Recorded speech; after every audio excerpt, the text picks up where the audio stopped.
որտեղ ձազային չկա։ Տիկին Հարությունյան, երեկվանից հանրությունը խոսում է Մերձավանի դպրոցում ստեղծված իրավիճակից, աշակերտները դժգոհում են, ասում են դասապրոցեսը խանգարված է,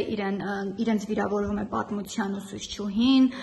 նաև կոնկրետ դրվագների մասին են խոսում, որ սաման է կերել, ասել է ես քիչ չեմ եւ այլն։ Դուք որպես դպրոցի տնօրենի ժամանակավոր պաշտոնակատար, ինչպես կմեկնաբանեք ստեղծված իրավիճակը։ Նկատի ունեք աշակերտների, թե ուսուցչի արարքի։ Եվ աշակերտների, քանի որ նրանք են բողոքում։ Ես նորից ասեմ, որ այո, այդ դրվագները երեկվա նկարահանած ինձ համար դա շատ տհաճ էր։ Ես երևի նորից կրկնվեմ, երեք ես եւ փոխտնօրենը բավականին վատ վիճակում էինք, շտապ օգնություն է եկել մեզ համար։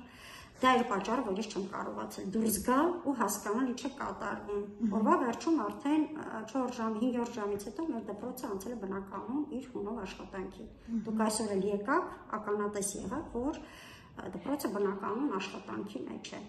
Ինչ վերաբերում է երեխաների այդ խոսքերին, այո, որոշ բաներ ասել են, փոխանցել են դասղեկին, դասղեկը տեղեկացրել է ինձ, հիմնականում մեր կադահին, ուսմասվարին, փոխտնօրենին։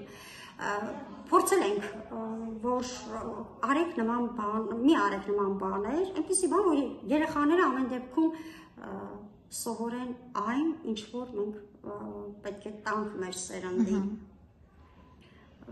Ես դասապրոցեսին ծամոն ծամել եմ, ես X ներկա եմ եղել եւ խնդրել եմ, որ բերանի ցանի ծամոնը։ Յասամանը դա մեկ դասարան չի ասել, մի քանի դասարան, միգուցե առողջարար է, չգիտեմ, մարդը նման։ Իսկ որևէ կերպ փորձում է արդարանալ ուսուցչուհին։ Այո, արդարանալու առաջին բառը, երեք եթե դուք լսած, ես շատ ուշ եմ լսել ու բավականին զարմացած եմ մեր ուսուցչուհու, այսպես ասեմ, ինքնավստահ խոսքերի վրա բոլորիս անվանեց ստախոս։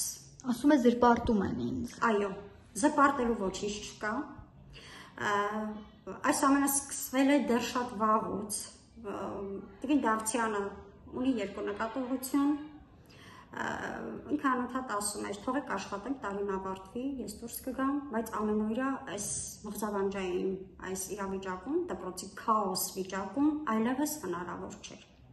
Դա եղավ ոչ թե կոլեկտիվի, ոչ թե ուսուցչի, տնօրենի, այլ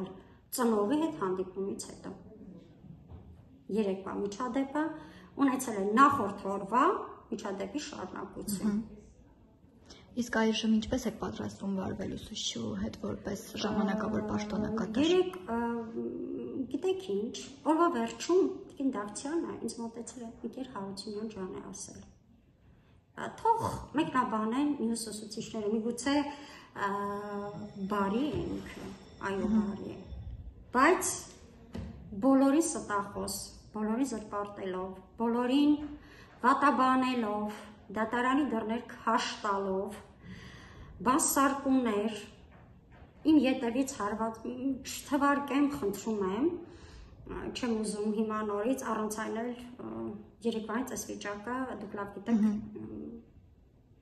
չեմ ուզում, որտեղ եթե ասեմ շատ բաներ կարող եմ ասել։ Բացի վարքային առումով ուսումնական մասով ոչինչ չի իրականացնում։ Ես ասեմ ձեզ, այո, այստեղ ունենք նաև այսպես ասեմ, դպրոցի սիստեմատիկ վերահսկողությունը մեր կողմից եւ 50 նորմալ գրանցումներ արված չեն, կարող են բացել, հստակ տեսնել եւ թեմատիկ գրավոր աշխատանքներ չունի, այսօր ես այնպես վրդովված եմ խոսում, որտեղ չէի բարձրաձայնի դպրոցի նման խնդիրները։ Այսինքն ըստ էության աշակերտները ճիշտ են։ Ես հիմա էլի ինքն ինձ, հենց հիմա այսօր զանգում է պատմության, չի տեղեկացրել, որ ինչի համար չի գալիս դպրոց, պատճառը ինչն է, որ չի ներկայացել, տեղյակ չեմ, մինչև այս պահի դրությամբ։ Գիտեմ, որ 5 կամ 6 ամիս է, որ նա այս դպրոցում դասավանդում է։ Միջ այդ տիկին Դավթյանը դասավանդել է շատ դպրոցներում, եթե հետաքրքրվեք որպես լրագրողներ, ես ընդհանրապես մի քանի դպրոցից եմ տեղյակ, անկեղծ ասած, վստահում եմ եւ տարիքին, եւ ես ոչինչ չունեմ որպես պատմության ուսուցչի իր մասնագիտական, իր դիպլոմի, իր հնարավորությունների վրա։ Այստեղ բացակայում է պարզապես ուսուցչի հմտությունները, ոչ թե առարկայի, այլ դասարանի կարգ ու կանոնի կամ ընդհանուր դասապրոցեսի վրա։ Մի քանի դպրոցներ է, մինչև մեզ մոտ դեկտեմբերին աշխատել է ինքը իր ասելով արդեն մի քանի դպրոցում սեպտեմբերից թե հունվարից մի քանի դպրոցում արդեն փորձել է աշխատել ազատման պատճառները կամ իր կողմից հեռանալու դպրոցի պատճառները անկեղծ ասած չեն հետաքրքրել, բայց որ հետաքրքրվեք ավելի շատ կարծիքներ կկազմեն։ Տիկին Հարությունյան, ուղղակի անհնար է այս մեծ աղմուկից հետո որևէ մտադրություններ չունենաք։ Ինձ հետաքրքիր է նրան աշխատանքից ազատելու մտադրությունները։ Աշխատանքի ազատման մասին մենք ընդհանրապես 3 գրավոր բացատրագիր ենք պահանջել։ Եվ ինչ եք Այդ ամենը կախված է գրավոր բացատրագրից, հետո քայլերը արդեն ցույց կտան։ Հասկանալի է, շնորհակալություն։